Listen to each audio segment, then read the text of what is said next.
Welcome to this Quick Take Rapid Learning module. Our topic today, why you miss your goals and how to start hitting them.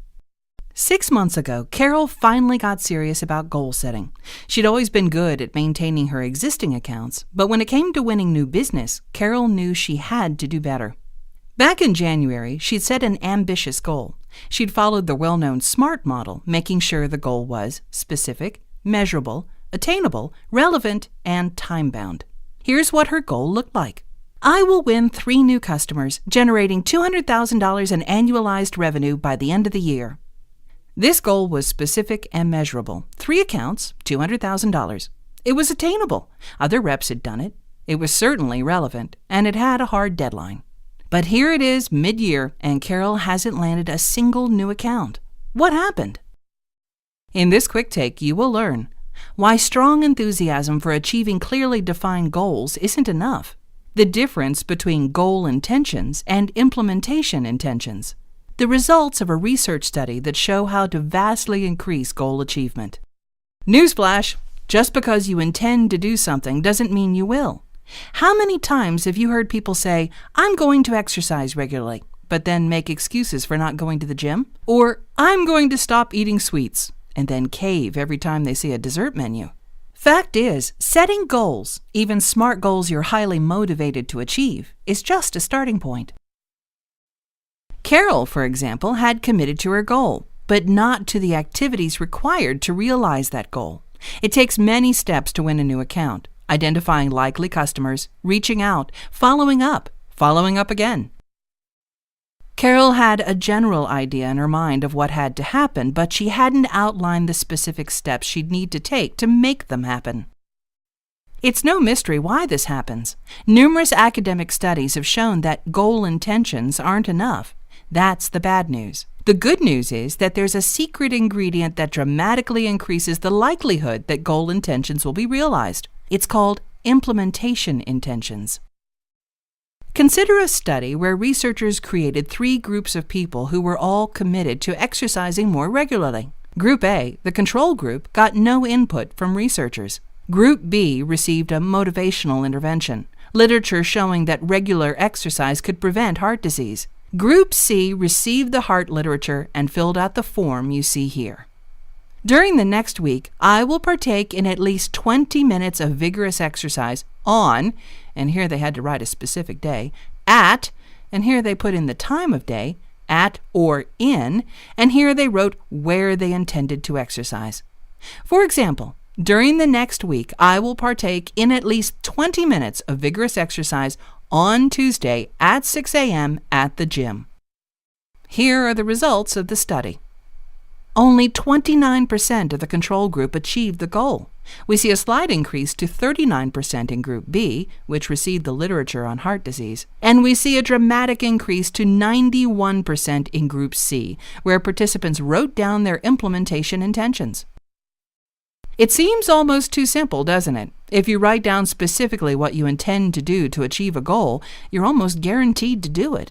Many experiments confirm these results.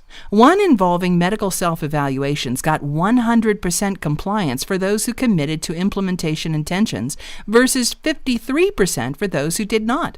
Another study asked students to submit an optional paper after Christmas break. 66% of those who drafted implementation intentions wrote the paper versus 0% among those who did not. Here's the simple formula for implementation intentions. When situation X arises, I will perform response Y.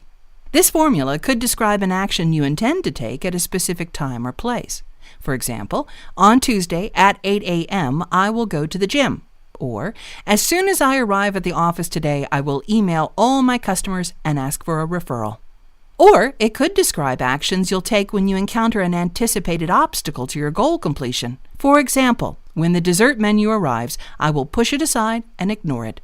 Or, when a prospect is rude to me on a cold call, I will assume it's his problem, not mine, and continue my calls.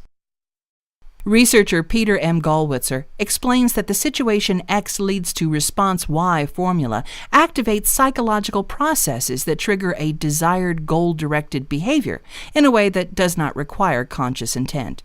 That last bit is important. Goalwitzer is saying that when you map an action to a trigger event, the action tends to happen automatically, without thinking. Interestingly, implementation intentions don't work particularly well on easy goals. Their big impact is on goals that involve tasks we find difficult, either because they're unpleasant, dieting and exercise, or take us out of our comfort zone, such as networking or cold calling. Let's time travel back to January and show an example of how Carol might deploy an implementation intention strategy. Carol does the math and concludes she'll need to call at least 20 new leads a week to hit her goal of winning 3 new accounts. To find those leads, she'll rely on referrals, cold calling, and networking events. Here are some of her implementation intentions. By January 31st, I will have identified 3 networking events I can attend. Every Tuesday and Thursday mornings, I will come in at 8:30 and call 10 leads before I do anything else. Every Wednesday morning at 8:30, I will call 5 existing customers and ask for referrals.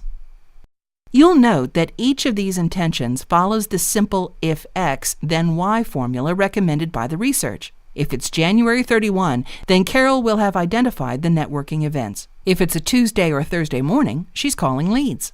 By writing down what she plans and when she plans to do it, Carol has gone beyond mere goal intentions to implementation intentions. Committing on paper to a series of very specific goal-directed behaviors will, according to the research, activate psychological processes that automate those behaviors and help Carol achieve her goal.